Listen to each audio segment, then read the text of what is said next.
আসসালামু আলাইকুম। আগুন জ্বলে রে, নিভাইবার কেহ নাই।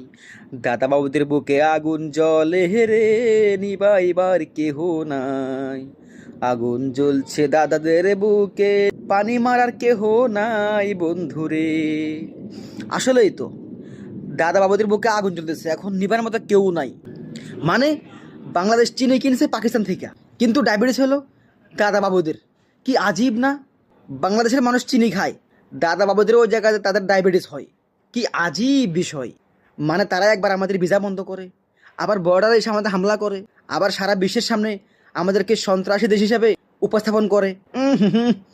সব চেষ্টায় তাদের ব্যর্থ হচ্ছে। সব শেষে আজকে তাদের বুকে সবচাইতে বেশি আগুন লাগছে। এখন আর বাংলাদেশের মানুষ ইউরোপে যাওয়ার জন্য, এখন আর দাদা বাবুদের কোনো প্রকার সাহায্য নেওয়ার কোনো প্রয়োজন হবে না। এখন